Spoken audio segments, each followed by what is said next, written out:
Okay, this is section 4 of this first Full Metal Jacket lecture. And here is the discussion of reborn children.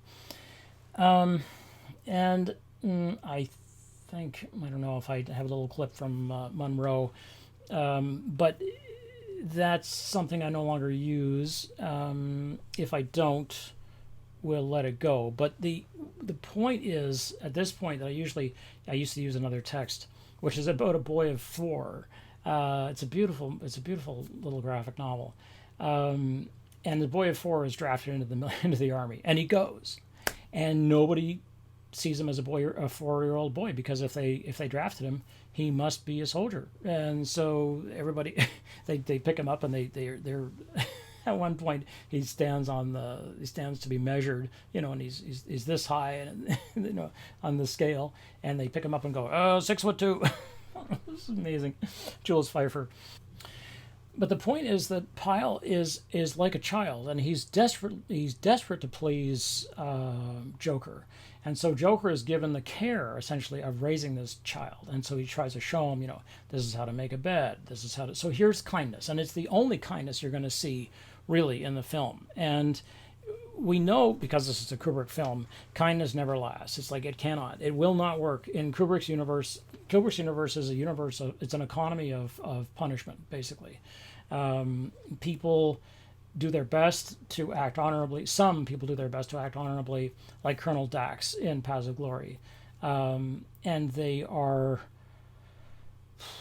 invariably misunderstood, or people figure that it's a game they're playing, and it's not a game. But so there is no honor, there is no real care.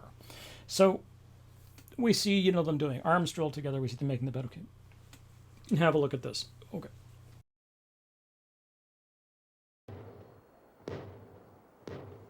Now, this is all about Monroe, who was 4. There was nothing unusual about Monroe. He wouldn't wash his face. There's a good darling. No. Dear, good dear. He wouldn't eat. Good dear. Come dear, dear No. darling, dear. That's a He good wouldn't dear, that's a sleep. Good dear, No. darling, dear. His was a stable, well-rounded, fully integrated life. Fold the blanket and the sheet back together.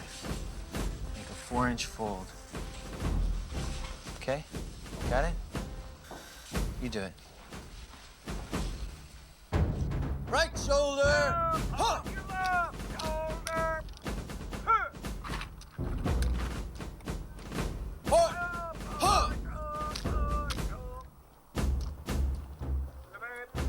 Order! Huh!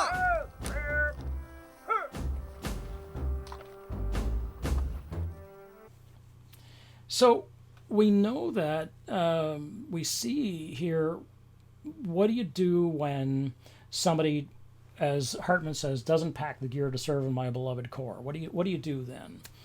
And what is still done in militaries today is that you leave the discipline up to the group, which is terrifying. So instead of you fighting with the individual who will not, they just cannot or will not take your orders, and they always slow the group down. They're always lagging. They're never clean. They never have their stuff is never in order. They should have 2 razors. They only have 1. It's always something. It's always a problem. And so what you start to do is you start to punish the whole group, except for the person who's causing the trouble. And initially the group is like, okay, we can handle it. We'll take care of our own, and so on. So they begin to handle it. But after a while, not very long, they start to get resentful. And they're like, why are we carrying this person's weight? This person must carry their own weight. And so they begin to indicate, it's like, you have to carry this. You must, and they probably warn the person. And if that doesn't happen, then we have what follows here. So have a look at this. Do it! Do it!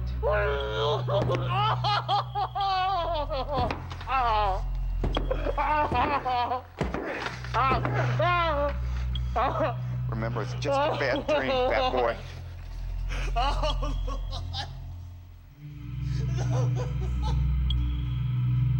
Ow!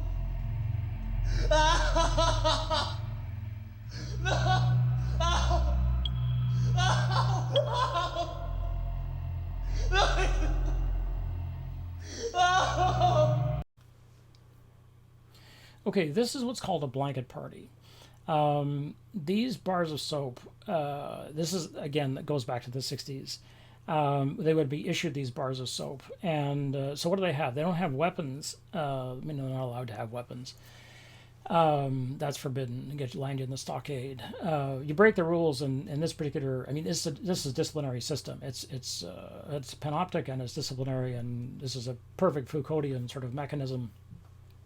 So, but you can roll up a bar of soap in a blanket, and then you beat the person with it, and they're going to come out with this massive bruises. But you're presumably not breaking any bones, and you're not drawing any blood. More to the point. And so there's this terrible beating. And Joker, they all must participate.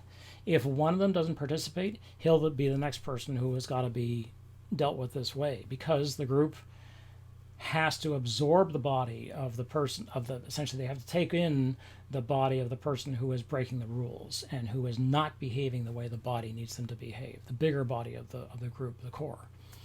When I say the word core here, people sometimes spell it C-O-R-E, as in the center.